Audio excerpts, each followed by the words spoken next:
Pagpalang arawan po. Nanonood po tayo para matuto tayo sa mga nangyayari sa ating paligid, lalo na po dito sa Senado. Mabuting pakinggan po natin ito, no? Kasi meron tayong mapupulot na aral dito, mga katotohanan, na pakinggan na lang natin. Ano po? Maganda itong mga ganito Malinaw ngayon ang stand ng gobyerno kapag may inilabas na warrant of arrest ang ICC address o nakapatuon para sa mga sangkot doon sa may kinalaman sa war against humanity, di ba? Particular doon sa war on drugs. Ayun, kikilalanin at ipatutupad ng pamahalaan. Kaugnay niyang partner, tuloy na natin ang discussion. Kumausap tayo ng isang political analyst at trustee and spokesperson ng Team Pinas. Usapin natin si Professor Clive. Saan mo yan gano'ng kahaba? Professor Clive Arguelles. Prof, magandang umaga po. Doris at Robert sa Tandem ng Bayan. Good morning, sir. Good morning, Robert, Doris. Maraming salamat sa invitasyon. Opo, ito, katatapos lamang po ng press conference ng DOJ. Ito po mga inanunsyo ng DOJ, maikukonsidera ba natin ito, Sir Clive, Prof. Clive, na significant development pagdating sa issue ng nangyari pong insidente ng pamamaril sa Senado last May 13? Napaka-significant dahil ibig sabihin din ito, gumugulong na yung investigasyon doon sa ano ba talaga yung katotohanan doon sa pagpapatakas kay Senator Bato de la Rosa. Interes pa din naman yan ng ating mga kababayan. Marami pa tayong mga tanong dyan. At ikalawa, lubos na mabigyan din ng linaw kung yung naging barilan ba sa Senado talaga. Sino ba talaga dapat yung managot dyan? Kasi so far sa Senado natin, no, unfortunately, medyo drama rather than sagot sa mga katanungan ng taong bayan yung nakukuha natin. So, mainam na yung DOJ nagsasagawa ng investigasyon. Oo. Pero sa palagay nyo, Prof, talagang makukuha natin ang kaibuturan, tama ba ako, partner, ng punot dulo nitong nangyaring, kumbaga nga ay drama.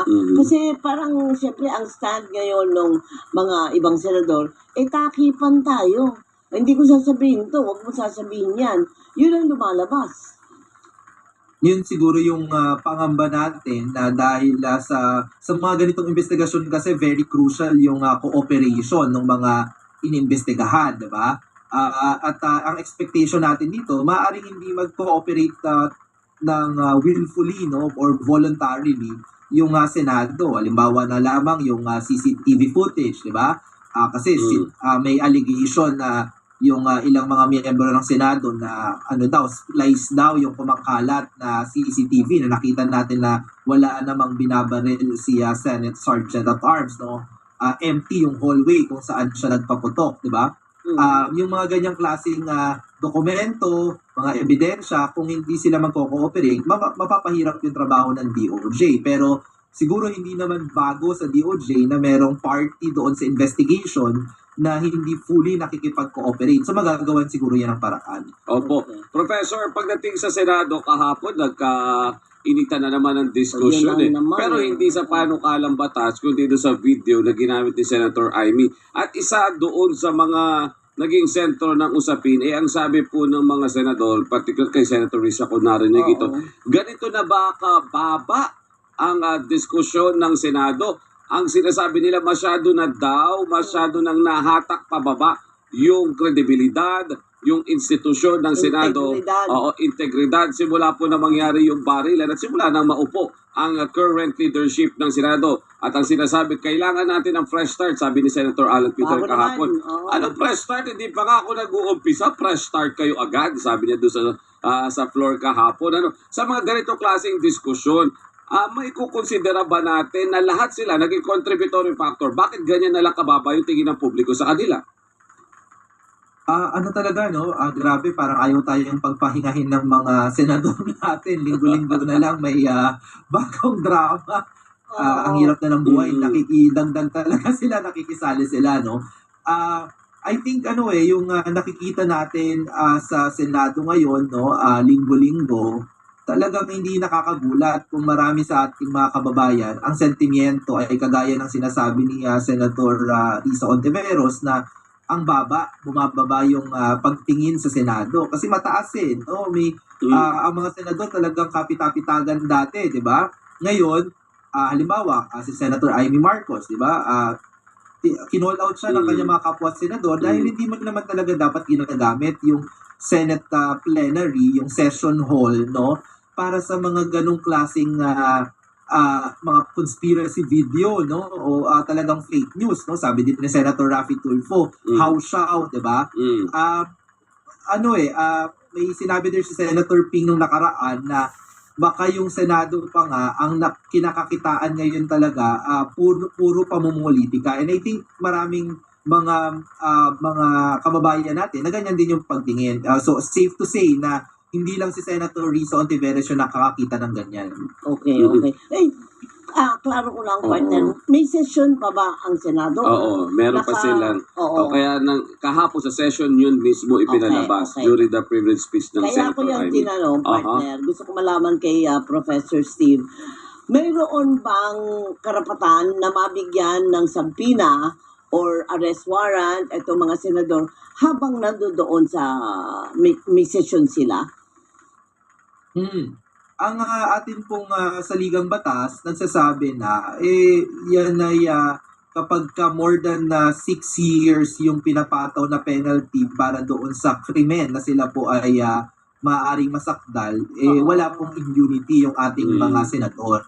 By tradition, iginagalang ng ating law enforcement authorities na kapag nakasesyon yung Senado ay hindi po ginagambala, no, bilang respeto doon sa Senado bilang isang institusyon na nagsasagawa ng batas, no. So yan po yung tradisyon. Pero at second na tapos yung session, no, walang dapat pipigil doon sa ating law enforcement authorities na mag-serve ng arrest warrant, lalo pa kung more than 6 years naman yung penalty. So, yan yung halimbawa nung kay Senator Bato de la Rosa. Kaya nga, dahil alam naman nila yung tradisyon, alam din nila yung batas, kinailangan siguro talaga siyang itakas palabas ng Senado dahil kapag nagtapos yung sesyon, hindi na siya mabibigyang proteksyon, yung tinatawag na protective custody ng Senado.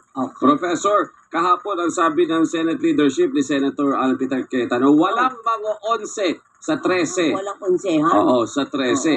11 yung kabila, 13 yung kabila. Habang ganito ba ang numero, Professor, talagang unstable at masyado magiging political yung discussion, magiging personal yung discussion kasi nga, anytime in a blink of an eye, pwede magpalit ng leadership. Yun yung natutanghayan natin ngayon na dahil masyadong maliit yung nahawak na numbers ng majority, talagang at any time merong posibilidad na magkaroon ng pagbabago sa liderato ng Senado. Kaya nga parang araw-araw na lang may balita na may panibagong Senate President, no? Pero yung reaction ko dun sa sinabi ni Senate President Alan Peter na wala daw mag-oonsehan doon sa 13, pero ang lumalabas, di ba, medyo na-onse ata si Senator Lauren Legarda na dapat siya daw yung napagkasunduan na maging Senate President. So baka yan at the very beginning ng bagong Senate leadership, meron na atang onsehan na naganap So highly likely din na may magkaroon ng tampuhan dyan very soon, no? Sa ganyang klaseng sitwasyon, Professor, partner, ano ang inaasahan ng taong bayan na kumbaga ay matutuldukan ba ito? Kasi for all the reasons na gusto nila magkaganito, gusto nila magkaganyan, gusto nila, parang wala nang wakas, di ba? Hindi natin malaman kailan matutuldukan ito at sila ay talagang sasabak na sa totoong trabaho nila. Ito po yung pinapakita ng Senado natin sa ngayon, hindi yan yung inaasahan ng ating mga kababayan, di ba? Ang inaasahan ay magtatrabaho sila at magsasagawa ng kanilang trabaho bilang mga mambabatas. Pero hindi yan yung kinakakitaan natin, di ba? Ito kahapon, si Senator Amy nagkakalat ng peking balita sa plenary. Hindi yan mabuting halimbawa. Tapos yung ibang mga senador naman, nakaraang linggo, kailangan kakamustahin. Yung isa naman, bawal tanungin, bawal masigawan. So parang puro personal na drama yung ipinapakita sa ating mga kababayan.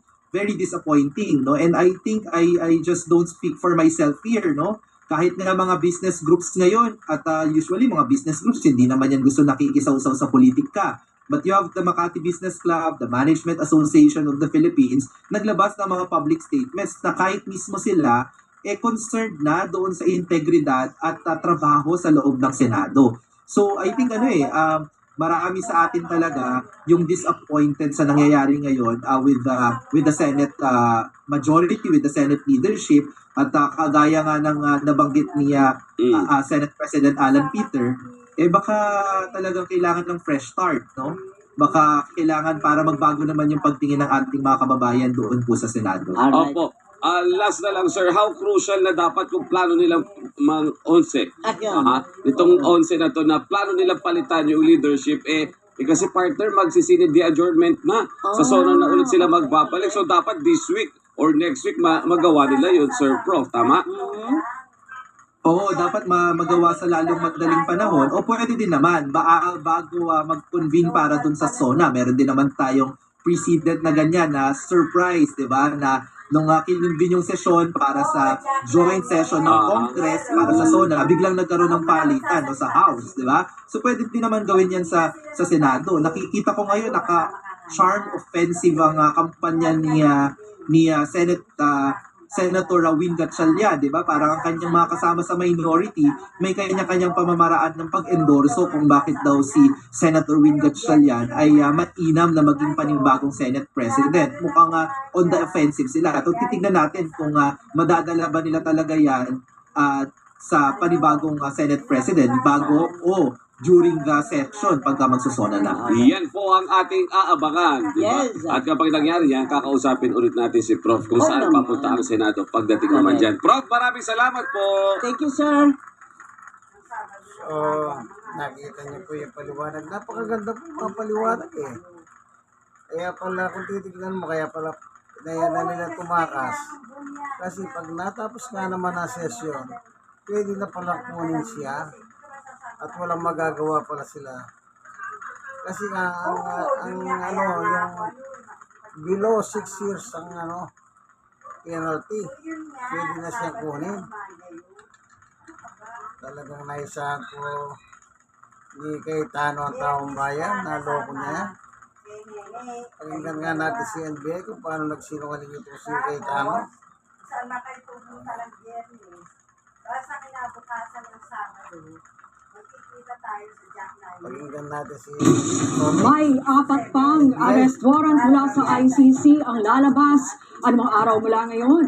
Ayon kay NBI Director Melvin Matibag, ito ay para sa mga co-conspirator sa drug war ng nagdaang administrasyon. Yan ang maragkadang balita ni Justin Ignacio, exclusive. Parang 4 na yata, or 2 yata. Anytime soon.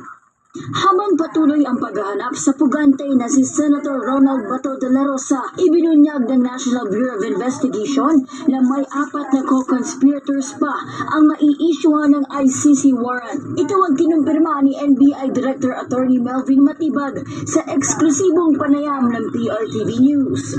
Nahaharap sila sa kasong Crimes Against Humanity ni dating Pangulong Rodrigo Duterte sa ICC. Patuloy na pinaghahanap ng otoridad ang senador ngayon matapos itong makatakas mula sa Senado noong madaling araw ng May 14. Ayon kay Matibag, nandito pa rin naman sa Pilipinas ang senador. We have dedicated a team, actually teams to track Senator Bato. Kung saan po siya actually ang ginawa namin, binaback namin from the time that he disappeared sa Senado noong early morning of May 14. Sa isang pulong balitaan sa Quezon City nito lamang Sabado, ibinahagi ni Matibag na major concern nila sa paghahanap kay De La Rosa ang pagiging dating hepe niya ng Philippine National Police. He knows how the law enforcement officers behave, kung paano siya i-track or hanapin. So, ang sa akin lang naman dito, eventually, the law will catch up with you, the law enforcers will get you kung saan ka man naroon. Pagdating sa 4 alas, binatikos niya ang konsepto ng protective custody ng Senado kay De La Rosa. Pasalamat naman ako kasi consistent doon sa sinabi ng NBI. Correct. At lalaking usapan namin ni Senator Alan Peter Cayetano, hindi kami Wala pa, sa OSEC, wala pa. Hindi kami sa grounds ng Senate. Usapang lalaki. Usapang lalaki. At masira lang doon sa usapang lalaki, dapat protective custody, pagkakailangan ng si Senator Bato, sila ang... Pero wala na. Paliwanag pa ni Matibag, yan mismo ang sinabi ni Senate President Alan Peter Cayetano sa kanya noong nag-usap sila noong May 11. Pero taliwas sa usapan ang nangyari.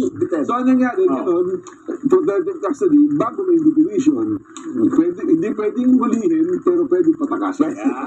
Ayon kay Matibag, hindi dapat maging daan ng Senado upang pagtaguan ng isang pugante o maging sanhi ng pagkasira ng batas at kaayusan sa bansa. Ako, si Justin Ignacio ng PRTV News, nagseserbisyo para sa Pilipino. So, yan nga po, sabi niya Tony Matibag, lalaking usapan. Ano daw ang lalaking usapan? Under custody ni Cayetano. Kailangan na ng NBI si Bato. Nasaan ang Bato? Yan. Kaya di pinatakas si Cayetano. Bakit? Nung gabi tumakas pala yan, ang huling nakausap niya pala ay si Cayetano, ito si Bato. At tinagtapat naman niya ni Robin Padilla.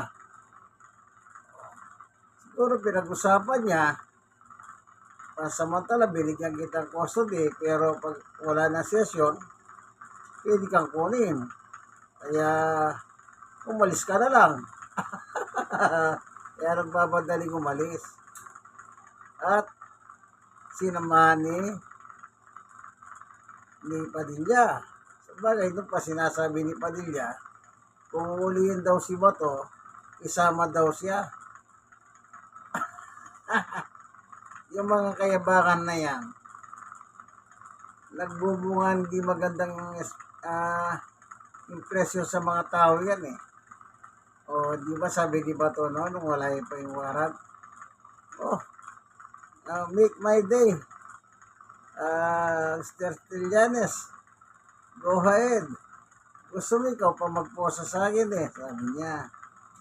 Ngak-ngak ka ng ngak-ngak dyan, sabi niya kay dati Senator Trillanes. Kaya ano nangyari nung kukunin siya, nandun si Trillanes sa NBI. Ngayon, sa Senado, tinanong, bakit nandyan ka? Sabi ng media. Tutuparin ko lang yung wish ni Bato na ako daw ang magpoposa sa kanya. Tapos sabi ko, anong ginagawa niyan dyan? Naalala ko yung interview ni Ted Pailo sa kanya. Inulit ni Ted Pailo dyan eh. Ang dati, tapak-tapak mo, sabi niya, tigas-tigas mo. Make my day. Kaya, alam niyo yung gumagawa ng kayabangan ng ganyan. Wala na. Lumilipas ang kayabangan. O ngayon, nasa ka ngayon ba to? O, pati asawa mo ngayon, nakikiusap na dito ka nalang atulan. Meron ka bang kaso dito? In the first place, Mrs. Bato,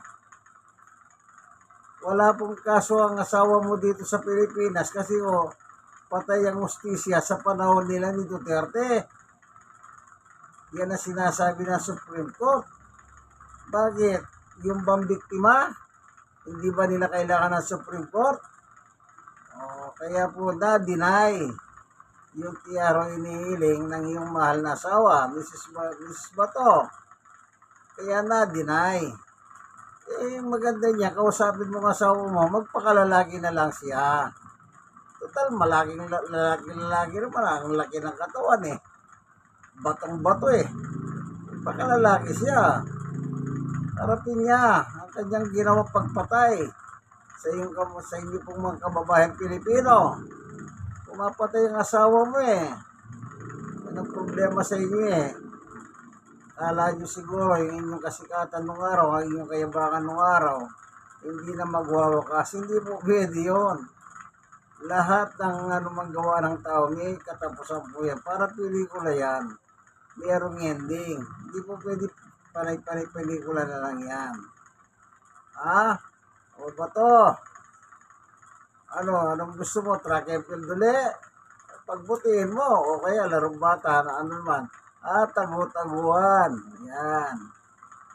Di ba, larong bata yan nung araw? Sabi, nung bata kami, meron kami tagu-taguan. At saka track and field. Takbuhan. Yan. Sige, at least natutunan po tayo, sa mga narinig natin.